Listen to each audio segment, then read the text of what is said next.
तो आइए जानते हैं इतिहास के इस महान योद्धा के जीवन से जुड़ी कुछ रोचक बातें।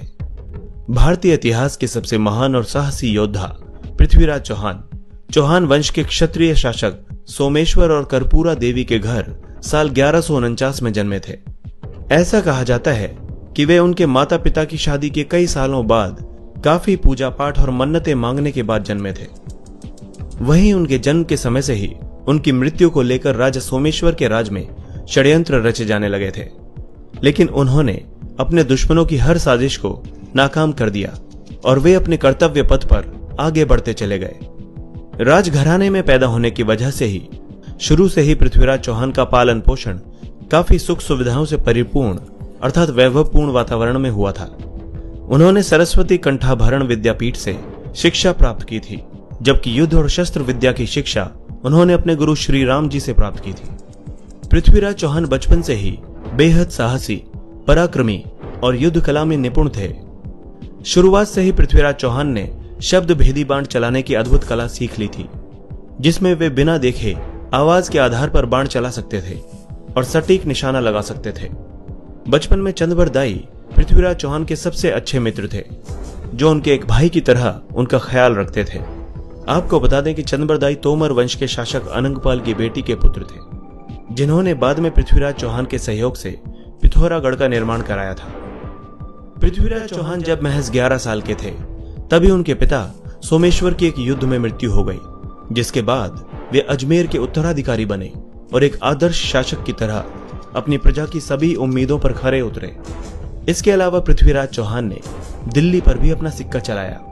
दरअसल उनकी मां कर्पूरा देवी अपने पिता अनंगपाल की इकलौती बेटी थी, इसीलिए उनके पिता ने अपने दामाद और अजमेर के शासक सोमेश्वर चौहान से पृथ्वीराज चौहान की प्रतिभा को भांपते हुए अपने साम्राज्य का उत्तराधिकारी बनाने की इच्छा प्रकट की थी, जिसके तहत 1166 में उनके नाना अनंगपाल की मृत्यु के बाद पृथ्वीराज चौहान दिल्ली के राज सिंहासन पर बैठे और कुशलतापूर्वक उन्होंने दिल्ली की सत्ता संभाली। एक आदर्श शासक के तौर पर उन्होंने अपने साम्राज्य को मजबूती देने के लिए कई कार्य किए और इसके विस्तार करने के लिए कई अभियान भी चलाए, और इस प्रकार वे एक वीर योद्धा एवं लोकप्रिय शासक के तौर पर पहचाने जाने लगे। पृथ्वीराज चौहान और रानी संयोगिता की प्रेम कहानी की आज भी मिसाल दी जाती है और उनकी प्रेम कहानी पर कई टीवी सीरियल्स और फिल्में भी बन चुकी हैं। पृथ्वीराज चौहान के अद्भुत साहस और वीरता के किस्से हर तरफ थे। वहीं जब राजा जयचंद की बेटी संयोगिता ने उनकी बहादुरी और आकर्षण के किस्से सुने, तो उनके हृदय में पृथ्वीराज चौहान के लिए एक प्रेम भावना उत्पन्न हो गई और वे चोरी छिपे गुप्त रूप से पृथ्वीराज चौहान को पत्र भेजने लगीं। पृथ्वीराज चौहान भी राजकुमारी संयोगिता की खूबसूरती से बेहद प्रभावित थे और वे भी राजकुमारी संयोगिता की खूबसूरती से बेहद प्रभावित थे और वे भी राजकुमारी की तस्वीर देखते ही उनसे प्यार कर बैठे थे। वहीं दूसरी तरफ जब रानी संयोगिता के बारे में उनके पिता राजा जयचंद को पता चला, तो उन्होंने अपनी बेटी संयोगिता के विवाह के लिए स्वयंवर करने का फैसला किया। वहीं इस दौरान राजा जयचंद ने समस्त भारत पर अपना शासन चलाने की इच्छा के चलते अश्वमेघ यज्ञ का आयोजन भी किया था। इस यज्ञ के बाद ही रानी संयोगिता का स्वयंवर होना था। वहीं पृथ्वीराज चौहान नहीं चाहते थे कि क्रूर और घमंडी राजा जयचंद का भारत में प्रभुत्व हो, इसीलिए उन्होंने राजा जयचंद का विरोध भी किया था, जिससे राजा जयचंद के मन में पृथ्वीराज के प्रति घृणा और भी ज्यादा बढ़ गई। जिसके बाद उन्होंने अपनी बेटी के स्वयंवर के लिए देश के कई छोटे बड़े महान योद्धाओं को न्योता दिया, लेकिन पृथ्वीराज चौहान को अपमानित करने के लिए न्योता नहीं भेजा और द्वारपालों के स्थान पर पृथ्वीराज चौहान की मूर्तियां लगा दी। वहीं पृथ्वीराज चौहान जयचंद की चालाकी को समझ गए और उन्होंने अपनी प्रेमिका को पाने के लिए एक गुप्त योजना बनाई। बता दें कि उस समय हिंदू धर्म में लड़कियों को अपना मनपसंद वर चुनने का अधिकार था। वहीं अपने स्वयंवर में जिस भी व्यक्ति को वो गले में माला डालती, वो उसकी रानी बन सकती थी। वहीं स्वयंवर के दिन जब कई बड़े बड़े राजा अपने सौंदर्य के लिए पहचानी जाने वाली राजकुमारी संयोगिता से विवाह करने के लिए शामिल हुए, उसी समय स्वयंवर में जब संयोगिता अपने हाथों में वरमाला लेकर एक एक कर सभी राजाओं के पास से गुजरी और उनकी नजर द्वार पर स्थित पृथ्वीराज चौहान की मूर्ति पर पड़ी, तब खड़ी पृथ्वीराज चौहान की मूर्ति पर हार डाल दिया, जिसे देखकर स्वयंवर में आए सभी राजा खुद को अपमानित महसूस करने लगे। वहीं पृथ्वीराज चौहान अपनी गुप्त योजना के मुताबिक द्वारपाल की प्रतिमा के पीछे खड़े थे और तभी उन्होंने राजा जयचंद के सामने रानी संयोगिता को उठाया और सभी राजाओं को युद्ध के लिए ललकार कर वे अपनी राजधानी दिल्ली चले गए। इसके बाद राजा जयचंद गुस्से से आग बबूला हो गया और इसका बदला लेने के लिए उसकी सेना ने पृथ्वीराज चौहान का पीछा किया, लेकिन उसकी सेना महान पराक्रमी पृथ्वीराज चौहान को पकड़ने में असमर्थ रही। जयचंद के सैनिक पृथ्वीराज चौहान का बाल भी बांका नहीं कर सके। हालांकि इसके बाद राजा जयचंद और पृथ्वीराज चौहान के बीच साल 1189 और 1190 में भयंकर युद्ध हुआ, जिसमें कई लोगों की जानें गईं और दोनों सेनाओं को भारी नुकसान पहुंचा। दूरदर्शी शासक पृथ्वीराज चौहान की सेना बहुत बड़ी थी, जिसमें करीब 3 लाख सैनिक और 300 हाथी थे। उनकी विशाल सेना में घोड़ों की सेना का भी खासा महत्व था। पृथ्वीराज चौहान ने अपनी इस विशाल सेना की वजह से न सिर्फ कई युद्ध जीते, बल्कि वे अपने राज्य का विस्तार करने में भी कामयाब रहे। वहीं पृथ्वीराज चौहान जैसे जैसे युद्ध जीतते गए, वैसे वैसे वे अपनी सेना को भी बढ़ाते गए। चौहान वंश की सबसे बुद्धिमान और दूरदर्शी शासक पृथ्वीराज चौहान ने अपने शासनकाल में अपने राज्य को एक नए मुकाम पर पहुंचा दिया था। उन्होंने अपने राज्य में अपनी कुशल नीतियों के चलते अपने राज्य के विस्तार करने में कोई कोर कसर नहीं छोड़ी थी। पृथ्वीराज चौहान पंजाब में भी अपना सिक्का जमाना चाहते थे, लेकिन उस दौरान पंजाब में मोहम्मद शहाबुद्दीन गौरी का शासन था। वहीं पृथ्वीराज चौहान की पंजाब पर राज करने की इच्छा मोहम्मद गौरी के साथ युद्ध करके ही पूरी हो सकती थी, जिसके बाद पृथ्वीराज चौहान ने अपने विशाल सेना के साथ मोहम्मद गौरी पर आक्रमण कर दिया। इस हमले के बाद पृथ्वीराज चौहान ने सरहिंद, सरस्वती और हांसी पर अपना राज स्थापित कर लिया। लेकिन इसी बीच अनहिलवाड़ा में जब मोहम्मद गौरी की सेना ने हमला किया तो पृथ्वीराज चौहान का सैन्य बल कमजोर पड़ गया, जिसके चलते पृथ्वीराज चौहान को सरहिंद के किले से अपना अधिकार खोना पड़ा।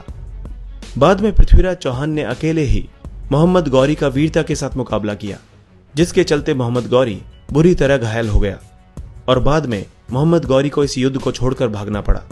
हालांकि इस युद्ध का कोई निष्कर्ष नहीं निकला।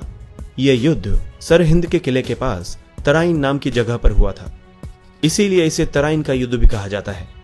कहा जाता है कि पृथ्वीराज चौहान ने मोहम्मद गौरी को 17 बार पराजित किया था, लेकिन हर बार उन्होंने उसे जीवित ही छोड़ दिया।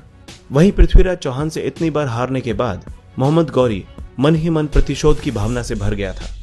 वहीं जब संयोगिता के पिता और पृथ्वीराज चौहान के कट्टर दुश्मन जयचंद को इस बात की भनक लगी तो उसने मोहम्मद गौरी से अपना हाथ मिला लिया और दोनों ने पृथ्वीराज चौहान को जान से मारने का षड्यंत्र रचा। इसके बाद दोनों ने मिलकर साल 1192 में अपने मजबूत सैन्य बल के साथ पृथ्वीराज चौहान पर फिर से हमला किया। वहीं जब इस युद्ध में पृथ्वीराज चौहान अकेले पड़ गए थे, तब उन्होंने अन्य राजपूत राजाओं से मदद मांगी थी, लेकिन स्वयंवर में पृथ्वीराज चौहान द्वारा किए गए अपमान को लेकर कोई भी शासक उनकी मदद के लिए आगे नहीं आया। इस मौके का फायदा उठाते हुए राजा जयचंद ने पृथ्वीराज चौहान का भरोसा जीतने के लिए अपना सैन्य बल पृथ्वीराज चौहान को सौंप दिया। वहीं उदार स्वभाव के पृथ्वीराज चौहान राजा जयचंद की इस चाल को समझ नहीं पाए और इस तरह जयचंद के धोखेबाज सैनिकों ने पृथ्वीराज चौहान के सैनिकों का संहार कर दिया। और इस युद्ध के बाद मोहम्मद गौरी ने पृथ्वीराज चौहान और उनके मित्र चंदवरदाई को अपने जाल में फंसाकर उन्हें बंधक बना लिया और उन्हें अपने साथ अफगानिस्तान ले गया। इसके बाद मोहम्मद गौरी ने दिल्ली, पंजाब, अजमेर और कन्नौज में शासन किया। हालांकि राजा पृथ्वीराज चौहान के बाद कोई भी राजपूत शासक भारत में अपना राज जमाकर अपनी बहादुरी साबित नहीं कर पाया। पृथ्वीराज चौहान से कई बार पराजित होने के बाद मोहम्मद गौरी अंदर ही अंदर प्रतिशोध की भावना से भर गया था। इसलिए बंधक बनाने के बाद पृथ्वीराज चौहान को उसने कई शारीरिक यातनाएं दी एवं पृथ्वीराज चौहान को मुस्लिम बनने के लिए भी प्रताड़ित किया। वहीं काफी यातनाएं सहने के बाद भी वीर योद्धा पृथ्वीराज चौहान मोहम्मद गौरी के सामने झुके नहीं और दुश्मन के दरबार में भी उनके माथे पर किसी तरह की शिकन नहीं थी। इसके साथ ही वे अमानवीय कृत्यों को अंजाम देने वाले मोहम्मद गौरी की आंखों में आंखें डालकर पूरे आत्मविश्वास के साथ देखते रहे, जिसके बाद गौरी ने उन्हें अपनी आंखें नीची करने का आदेश भी दिया। लेकिन इस राजपूत योद्धा पर तनिक भी प्रभाव नहीं पड़ा, जिसको देखकर मोहम्मद गौरी का क्रोध 7वें आसमान पर पहुंच गया और उसने पृथ्वीराज चौहान की आंखें गर्म सलाखों से जला देने का आदेश दिया। यही नहीं, आंखें जला देने के बाद भी क्रूर शासक मोहम्मद गौरी ने उन पर कई जुल्म ढाए और अंत में पृथ्वीराज चौहान को जान से मार देने का फैसला किया। वहीं इससे पहले मोहम्मद गौरी की पृथ्वीराज चौहान को मार देने की साजिश कामयाब होती, पृथ्वीराज चौहान के बेहद करीबी मित्र और राजकवि चंदवरदाई ने मोहम्मद गौरी को पृथ्वीराज चौहान की शब्द भेदी बाण चलाने की खूबी बताई, जिसके बाद मोहम्मद गौरी हंसने लगा कि भला एक अंधा कैसे बाण चला सकता है। लेकिन बाद में गौरी अपने दरबार में तीरंदाजी प्रतियोगिता का आयोजन करने के लिए राजी हो गया। वहीं इस प्रतियोगिता में शब्द भेदी बाण चलाने के उस्ताद पृथ्वीराज चौहान ने अपने मित्र चंद्रवरदाई के दोहों के माध्यम से अपनी यह अद्भुत कला दिखाई और भरी सभा में पृथ्वीराज चौहान ने चंद्रवरदाई के दोहों की सहायता से मोहम्मद गौरी की दूरी और दिशा को समझते हुए गौरी के दरबार में ही उसका वध कर दिया। ये दोहा कुछ इस प्रकार था। इसके बाद पृथ्वीराज चौहान और चंद्रवरदाई ने अपने दुश्मनों के हाथों मारने के बजाय एक दूसरे पर बाण चलाकर अपनी जीवन लीला खत्म कर दी। वहीं जब राजकुमारी संयोगिता को इस बात की खबर लगी तो उन्होंने भी पृथ्वीराज चौहान के वियोग में अपने प्राण दे दिए।